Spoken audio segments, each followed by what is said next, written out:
Hello, Dawn Moore, Allegiance Title Company. This video is the third in a series of videos where I discuss the recent changes to our 1-to-4 family residential contract. The first week I talked about the changes on page 1 of the contract. Last week I spent some time explaining the changes to paragraph 6A8 of the contract, what it means, what it costs, and what I recommend. Today, I'm going to discuss the rest of the changes in the contract. Under paragraph 6B of the contract, which discusses delivery of the commitment and the exception documents to the buyer, a change was made to require that that delivery be made no later than 3 days prior to closing. If that does not occur, the buyer has the right to terminate the contract. Prior to this change, time for delivery of the commitment and exception documents often fell after the closing date. The next change was simply to add to the notices section under paragraph 6E of the contract a subparagraph 9 to reference the required notice for the propane gas system service area. The addendum that is the required notice was promulgated by the Commission in February, but reference is now contained in our contract. Also in this new contract, we now list this addendum that is required if your property is in a service area for propane gas in paragraph 22 of your contract. Paragraph 22 has a listing of the library of addendums for your use.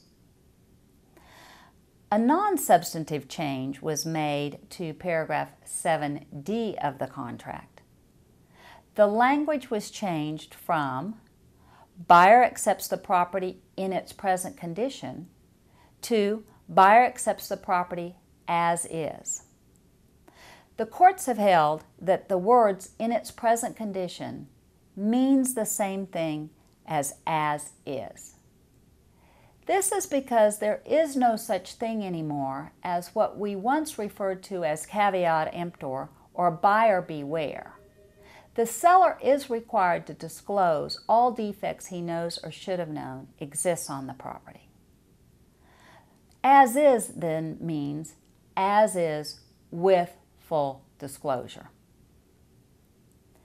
A change was made then to paragraph 7F of the contract to require that the seller agreed upon repairs be completed by licensed repairmen or persons otherwise commercially engaged in the trade. In my opinion, this is a good shift. Prior to the change, the seller could make his own repairs. However, it will now require you to amend this paragraph if there are some repairs that the buyer and seller agree can be made by a seller and don't have to be made by someone commercially engaged in the practice of doing the work.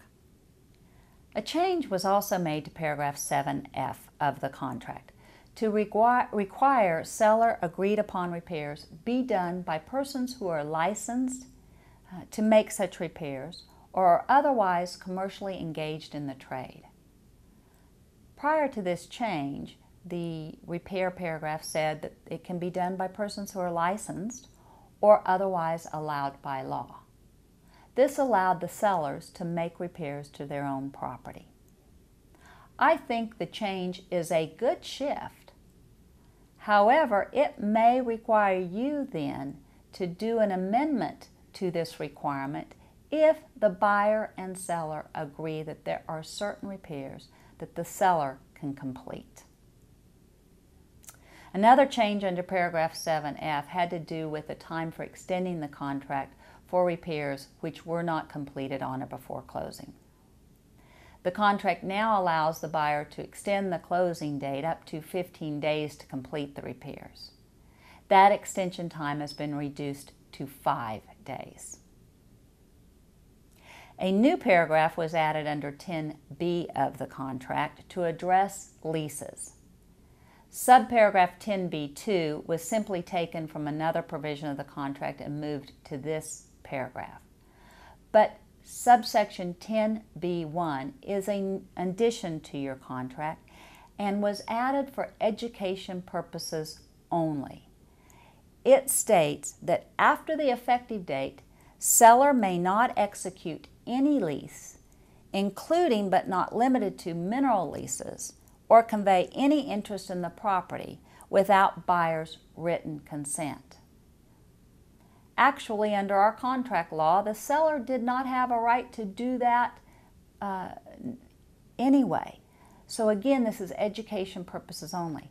Once the seller contracts with a buyer to sell the buyer all of his real property rights, he cannot convey or encumber or lease any real property rights he has while the buyer is under contract for that same right.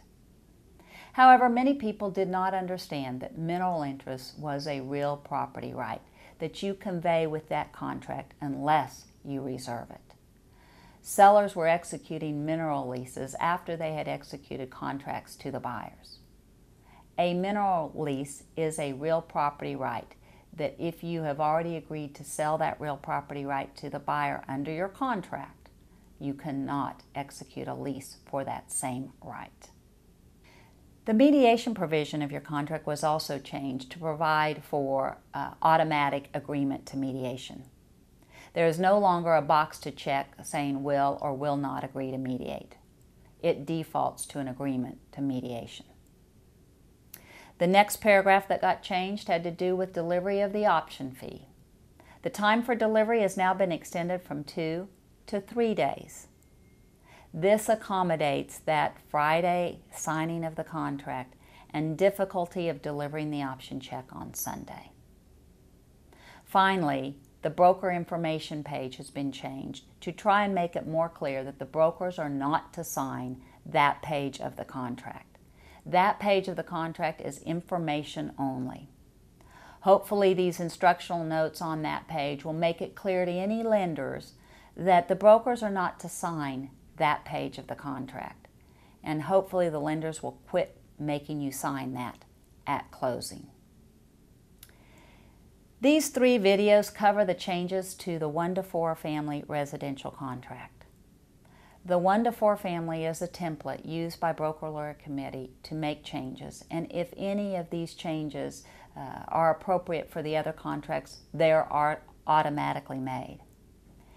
In my next week's video, I will cover specific changes made in any of your other forms.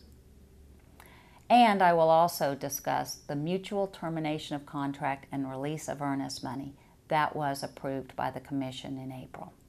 Once again, I appreciate your support and encouragement for the continuance of these videos.